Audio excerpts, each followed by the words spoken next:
Hey, there we go. All right. Hey, joined by Dr. Rebecca Foster. I'm Josh Hi, Mason. Rebecca, how are you? I'm good. Thanks for having me. Good morning. Yeah, it's great to talk to you again. You're coming back out to the Fort Museum this Saturday. I am. It's a yearly event. I think everybody's just kind of thinking like, okay, when are we going to do it this October? And it's a lot of fun. I enjoy the end of the evening and being able to, the more ticket sales, the better for me, not because I'm making the most money, but because I'm able to write a check to the Fort Museum, which really truly helps them out. So, Oh, absolutely. It's yeah. a great place. And Yes. this you do a gallery reading first in the Opera House, correct? Correct. And Then for it's people followed that by, huh? I'm sorry. I was going to say for people that have never been to a gallery reading, what can they expect? Well, it's a lot of fun. First off, there's no assigned seating. People are always worried about I have to get there early to make sure I get a front row, and getting a front row does not guarantee that I'm going to get the energy or the information to read a person. You could be in the middle, you could be in the last row, and I walk through constantly just grabbing people from the audience regardless of where they're seated. And sometimes even the front row, I don't pick up anything. So it I don't charge for different placements or seating. Everything's general seating. So when you get there, I kind of explain how I do the readings, and this is just a gift that I've had for the last almost 40 years that I've used, and it comes from my belief, truly, because I've asked for it to be removed multiple times. But my belief is from spirit, from God, and I get my information from that source, that Akashic Record Universal collective. But then I also have spirit guides who come through that are particular and specific to each individual, plus people who've passed over. And because I really try to adhere as much as I can with the gift to spiritual gifts and like biblical yeses, nos, don't do's and that kind of thing, I do not consult the dead. Meaning, if your grandpa comes through, I'm not going to say, "So, grandpa, what should he do?" I'm not doing that. And I don't allow questions, not until the very end. That way, everything I receive is clean. I don't look at a person while I'm reading them. I am pretty much focused on the higher self, which is still connected to the higher plane and where it currently exists, in which I would call like the heavenly realm. And so that's who I'm reading with when somebody, if I pick this person, then their higher self shows me around what's going on in their current situation. And it's pretty cool. But then you've also got animals that are living and dead. I can talk to them. People who are living, but let's say have dementia, maybe a nonverbal issue with a palsy of some kind, who are in a coma, they are all on a higher level of ability. So being able to help with that situation or those is also a cool thing. I'm a medical intuitive, so that information might come through. However, that falls in line with more of a sensitive aspect. So I really try to provide the information to people without either embarrassing them or outing them or putting anything out there for the public that shouldn't be public. And in which case I'll say, hey, we need to talk later. So Well, that's very cool. And it sounds like a pretty unique opportunity. I mean, yeah, it doesn't come around very often. So, uh, once a year, at least in Fort Dodge. yeah. Well, so the gallery reading, Mhm. and then you actually travel around the museum a bit, don't you? We do. So there's a VIP aspect, which is sold out at this point. It sells out right away. It is limited, but we have a little pizza dinner because we need food before we do this. At least I do. So Oh we yeah. feed people. I know, of course, got to have food always.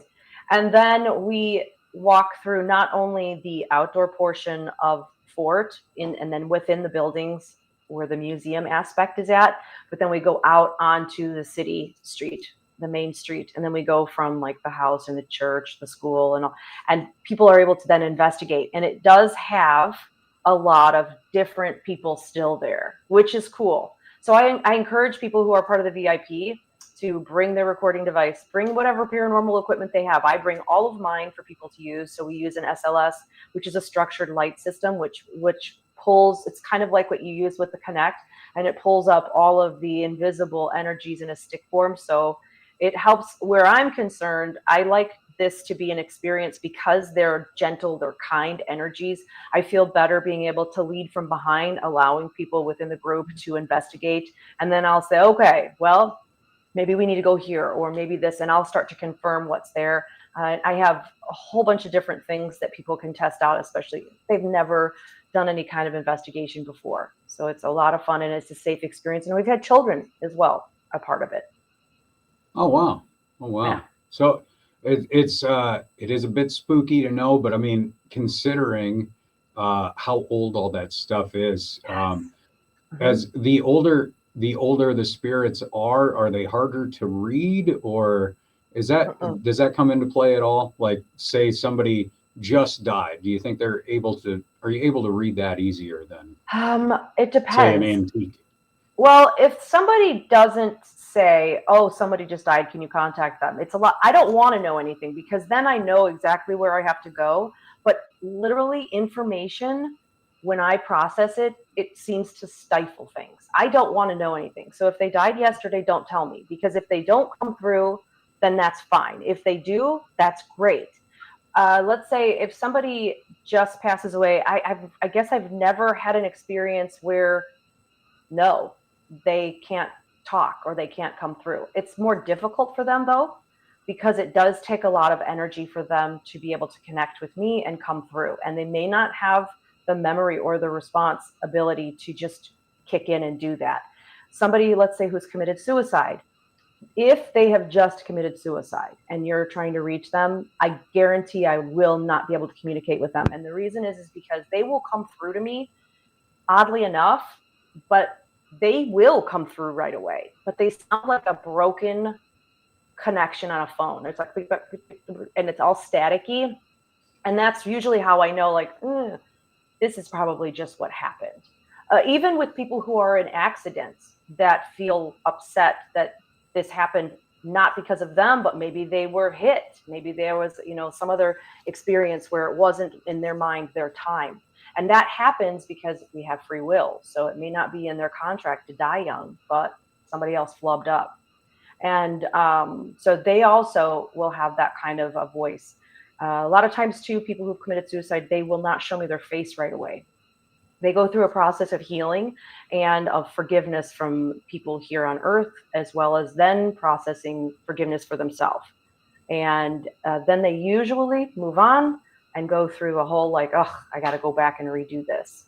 So if there are people, what's so important is recognizing if you've got people around you or in your life that are struggling, especially with contemplation. I'm going to tell you right now, let's just put this out there. There's not an adult out there that's ever thought, oh, life is wonderful. And they've never considered, like, where's my exit point? I don't know if this is all worth it. There's not an adult, I don't care if they admit it or not, that has never thought, is it all worth it? Is there a point to any of this?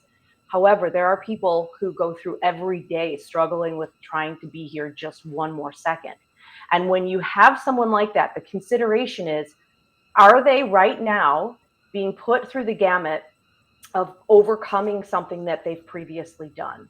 Have they done this before in another life and now they're being put through all the rigmarole to try to get through this hump and then get past it karmically? Because that too is a huge thing that I've seen. So I think bringing that to attention for people, recognizing why you might be in someone's life who is at that point. Maybe you've been through it for a long time and you feel like you've really been keeping them from drowning. Maybe you have a contract that said, when I go down there, I'm going through this and I need you because you're strong enough. And that's a lot to put on a person, a lot to put on a soul. And that's why people feel so guilty if they think I could have done more. I should have said more. I should have done more. But it's not for us to determine. So for anybody who's out there that's ever dealt with that, it's just such a horror. I've seen it, and I think that's the only reason that I've never considered anything like that because it's not a good outcome. So if you're thinking about it, don't. Come to me. I'll tell you why. Okay. Wow. That. Well, and thank it's that you for time that. of year. Holidays, especially Halloween, Thanksgiving, Christmas, become super melancholy for a lot of people because it's the holidays. So it kicks in. Yeah. Well, Dr. Foster, thank you so much for taking the time to talk with us today. Yes. And how do folks get the tickets for Saturday out at the fort? Well, we will provide a ticket box, whatever that. When I'm channeling things, I can't. My brain shuts off, so I can't come up with the vocabulary. But we'll have like the box office. That's it at the Oh, entrance. okay. People show up at the door. There will be tickets that they can purchase. Again, the VIP is sold out, but they can go ahead of time to godstool.com. It's GODSTOOL.com. And there is a whole secure aspect there for choosing. And it's Saturday night only, the 31st. Everybody kept contacting me saying, "Oh my God, I'm trick or treating this year with my kids," because Yeah. trick or treating has never been on Halloween, you know? And this year it is everywhere. So we just like took that one out this year. Next year, who knows?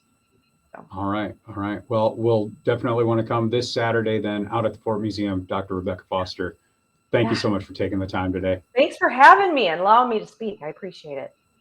Yeah, you got it.